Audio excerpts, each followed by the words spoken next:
ನೀನ್ ಭೂಮಿ ಮೇಲೆ ನಿಲ್ಬಾರ್ದು.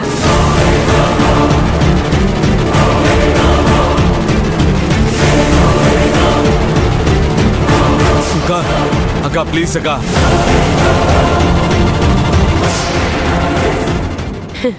ನನಗೆ ಕೊಲೆ ಮಾಡೋದೇನು ಹೊಸದೇನಲ್ಲ ಅಕ್ಕ. ನನ್ ದೃಷ್ಟಿಲಿ ಕೋಳಿ ಕುತ್ತಿನ ಕುಯ್ಯೋದು ಒಂದೇ, ನಿನ್ ಕುತ್ತಿಗೆನ ಕುಯ್ಯೋದು ಒಂದೇ. ನೀನ್ ಬದುಕಬಾರ್ದು ಕಣೋ. ಅಕ್ಕ ಪ್ಲೀಸ್ ಅಕ್ಕ, ಬೇಡ ಅಕ್ಕ. ಅಕ್ಕ ಬಿಟ್ಬಿಡಿ ಅಕ್ಕ.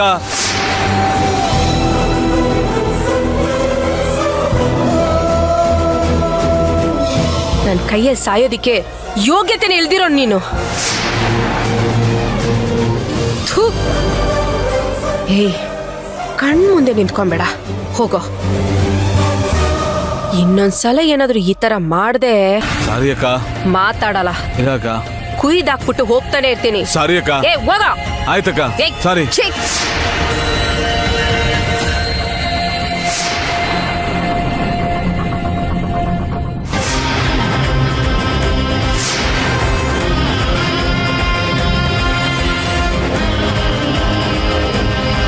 ನಾನು ಇಳ್ದಿದ್ದಾಗ ನಮ್ಮ ಹುಡುಗರಿಗೆ ಬಿಸ್ಕೆಟ್ ಹಾಕ್ತೀಯಾ? ದುಡ್ಡಿನ ಆಸೆ ತೋರಿಸ್ತೀಯಾ? ನಿನ್ ಕಡೆ ಕರ್ಕೋಬೇಕು ಅಂತ ಪ್ರಯತ್ನ ಪಡ್ತಿದ್ಯಾ? ಕೊಡು ಕೊಡೆ. ನಂಬರ್ ಕೊಡ್ತೀಯಾ? ಎಲ್ಲಿ ಕೊಡು ಕೊಡು ನಂಬರ್. ಏನ್ ನಿಮ್ಮ ಅಣ್ಣ ದೊಡ್ಡ ಇವನೇನೆ? ನಂಬರ್ ತಗೊಂಡು ಹುಡ್ಕೊಂಡು ಹೋಗಿ ಅವನು ಹಾಕ್ಬಿಡ್ತೀನಿ. ಅವನಿದ್ರೆ ತಾನೆ ಪದೇ ಪದೇ ಅಣ್ಣ ಅಣ್ಣ ಅಂತ ಹೇಳೋದು. ಅವನು ಮುಗಿಸ್ಬಿಡ್ತೀನಿ. ನಂಬರ್ ಕೊಡ್ತಾಳಂತೆ, ನಂಬರ್ನ.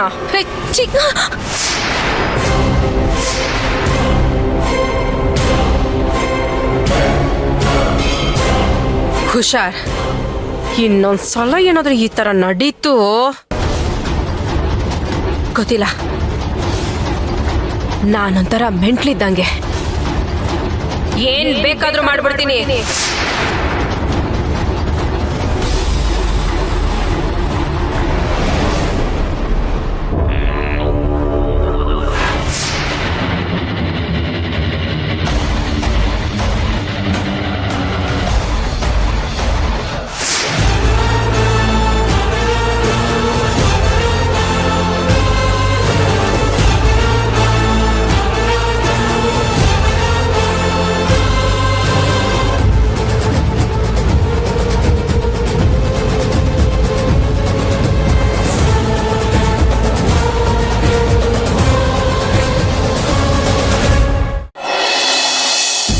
ಆ ಕೇಸ್ ಡೀಟೇಲ್ಸ್ನ ನಮ್ಮ ಸ್ಟೇಷನ್ಗೆ ಕಳಿಸ್ಕೊಡಿ. ಸರಿ, ಓಕೆ. ನಮಸ್ಕಾರ. ನಮಸ್ಕಾರ, ಕೂತ್ಕೊಳ್ಳಿ. ಏನೋ ನಮ್ಮ PA ಹತ್ರ ಸ್ಟೇಷನ್ಗೆ ಬರಕ್ಕೆ ಹೇಳಿದ್ರಂತೆ. ಶಾಂತಿಯವರ ಆಕಸ್ಮಿಕ ಸಾವು ಸಹಜ ಸಾವಲ್ಲ, ಅದು ಕೊಲೆ ಅನ್ನೋ ಅನುಮಾನ ದಟ್ಟವಾಗ್ತಿದೆ. ಶಾಂತಿಯವರು ಬೆಟ್ಟದ ಮೇಲಿಂದ ಬೀಳೋಕ್ಕೂ ಮುಂಚೆ ಬಿದ್ದ ಮೇಲೂ ಆ ಲೊಕೇಶನ್ ಇಂದ ರಮೇಶ್ ಅನ್ನೋ ವ್ಯಕ್ತಿ ಫೋನ್ ನಂಬರು ನಿಮ್ ನಂಬರ್ಗೆ ಸುಮಾರು ಸಲ ಕಾಲ್ ಬಂದಿದೆ. ಹಾಗಾದ್ರೆ ನಾನೇ ಪ್ರೈಮ್ ಸಸ್ಪೆಕ್ಟ್ ಅಂತ ಡಿಸೈಡ್ ಮಾಡ್ಬಿಟ್ರಾ? ನನಗೆ ಫಾರಿನಲ್ಲೂ ತುಂಬಾ ಕನೆಕ್ಷನ್ಸ್ ಇದೆ, ಅಲ್ಲಿಂದಲೂ ಫೋನ್ಸ್ ಬರುತ್ತೆ. ಹಾಗಾದ್ರೆ ಅಲ್ಲೇನಾದ್ರೂ ಪ್ರಾಬ್ಲಮ್ ಆದ್ರೆ ಅದಕ್ಕೂ ನಾನೇ ಕಾರಣ ಆಗ್ತೀನಾ? ಅವನ್ ಯಾರೋ ಕಾಲ್ ಮಾಡಿ ನನ್ನ ಜೊತೆ ಮಾತಾಡಿದ ತಕ್ಷಣ ಈ ಕೊಲೆ ನಾನೇ ಮಾಡಿದ್ದು ಅಂತ ನಿರ್ಧಾರ ಮಾಡಬೇಡಿ, ಆಮೇಲೆ ಪಬ್ಲಿಕ್ಕು ನಕ್ ಬಿಡ್ತಾರೆ. ಕೋರ್ಟು ನಿಮ್ ಡಿಪಾರ್ಟ್ಮೆಂಟ್ಗೆ ಚೆನ್ನಾಗಿ ಕ್ಲಾಸ್ ತಗೊಳುತ್ತೆ. ಅದೆಲ್ಲ ಮುಂದಿನ ಮಾತು ಸರ್. ಶಾಂತಿಯವ್ರಿಗೂ ನಿಮ್ಗೂ ಸಮಸ್ಯೆ ಆಗಿದ್ದಂತೂ ನಿಜ ತಾನೆ?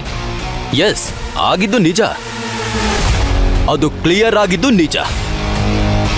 ಈಗೇನಿದು ಹೊಸದಾಗಿ ರಮೇಶ್ ಅನ್ನೋನು ನಿಮ್ಗೆ ಕಾಲ್ ಯಾಕೆ ಮಾಡಿದ್ದಾನೆ?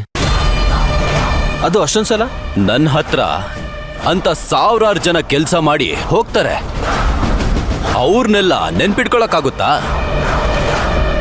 ಸಂಬಂಧನೇ ಇಲ್ದಿರೋರಿಂದ ಕಾಲ್ ಲಿಸ್ಟ್ ಇಟ್ಕೊಂಡು ನನ್ನ ಅರೆಸ್ಟ್ ಮಾಡಬೇಕು ಅಂತ ಟ್ರೈ ಮಾಡ್ತಾ ಇದ್ದೀರಾ? ನಾನ್ ಯಾರು ಅಂತ ಗೊತ್ತಿಲ್ಲದೆ ಇಷ್ಟೆಲ್ಲ ಮಾಡ್ತಾ ಇದ್ದೀರಾ ಅಲ್ವಾ? ನನ್ನ ಸ್ಟೇಷನ್ಗೆ ಕರ್ಸಿದ್ದಕ್ಕೆ ಇಲ್ಲಿ ದೊಡ್ಡ ಗಲಾಟೆ ಆಗ್ತಾ ಇತ್ತು, ಆದ್ರೆ ಎಲ್ರೂ ಸುಮ್ಮನೆ ಇರಿಸ್ಬಿಟ್ಟು ಬಂದಿದ್ದೀನಿ. ಯಾಕೆ ಗೊತ್ತಾ? ಕಾನೂನಿಗೆ ಮರ್ಯಾದೆ ಕೊಟ್ಟು ನಿಮಗ್ ವಿಷಯ ತಿಳಿಸೋಗೋಣ ಅಂತ ಬಂದೆ. ನಾನ್ ಕೇಳಿದ ಪ್ರಶ್ನೆಗೆ ಉತ್ತರ ಇದಲ್ಲ ಸರ್. ರಮೇಶ್ ಅನ್ನೋನು ನಿಮಗೆ ಗೊತ್ತಾ? ರಮೇಶ್ ಅನ್ನೋನು ಯಾವಾಗ್ಲೂ ಕೆಲಸ ಮಾಡಿ ಹೋದವನು. ನನ್ ಮಗ ಸತ್ತೋಗಿರೋ ವಿಚಾರ ಮುಗ್ದು ಹೋಗಿರೋದು. ಅಲ್ಲಿಗೆ ಎಲ್ಲ ಕ್ಲಿಯರ್ ಆಗುತ್ತೆ. ಅದಾದ್ಮೇಲೆ ಏನಾಯ್ತು ನನ್ಗೂ ಗೊತ್ತಿಲ್ಲ. ನೀವು ಆ ರಮೇಶನ್ ಕಂಡು ಹಿಡೀರಿ, ಯಾಕೆ ಕಾಲ್ ಮಾಡ್ದ ಅಂತ ಅವನ್ನೇ ಕೇಳಿ, ಆಗ ನಾನು ಹೇಳ್ತೀನಿ. ಅಂದ್ರೆ ನಿಮಗೆ ರಮೇಶ್ ಅನ್ನೋನು ಯಾರು ಅಂತಾನೆ ಗೊತ್ತಿಲ್ಲ ಅಂತಿದಿರಲ್ವಾ? ಹೇಳುದ್ನಲ್ವಾ ಸರ್, ನನ್ ಜೊತೆ ತುಂಬಾ ಜನ ಕೆಲಸ ಮಾಡಿ ಹೋಗ್ತಾರೆ ಅಂತ. ಮತ್ತೆ ತಿರ್ಗಾ ಅದನ್ನೇ ಕೇಳ್ತೀರಲ್ವಾ? ನನಗ ಅವೆಲ್ಲ ನೆನ್ಪಿಲ್ಲ ಸರ್. ಅವನ್ಗೂ ನನಗೂ ನೀವ್ ಹೇಳ್ತಿರೋ ಶಾಂತಿಗೂ ಯಾವುದೇ ಸಂಬಂಧನೂ ಇಲ್ಲ. ಅರ್ಥ ಆಯ್ತಾ? ನನ್ ಫೋನ್ ಹಿಸ್ಟ್ರಿ ಇಟ್ಕೊಂಡು ಹೆದ್ರುಸಕ್ ಬೆದ್ರುಸಕ್ ಮಾಡಕ್ ಹೋಗ್ಬೇಡಿ. ಇದೆಲ್ಲ ಬೇರೆಯವ್ರ ಹತ್ರ ಇಟ್ಕೊಳ್ಳಿ. ಇದನ್ನ ಹೇಳ್ ಹೋಗೋಣ ಅಂತ ಬಂದೆ. ನನ್ನ ಬ್ಯಾಕ್ ಗ್ರೌಂಡ್ ಇನ್ನೂ ನಿಮಗ್ ಸರಿಯಾಗಿ ಗೊತ್ತಿಲ್ಲ ಅನ್ಸುತ್ತೆ. ಗೊತ್ತಾಗದು ಬೇಡ.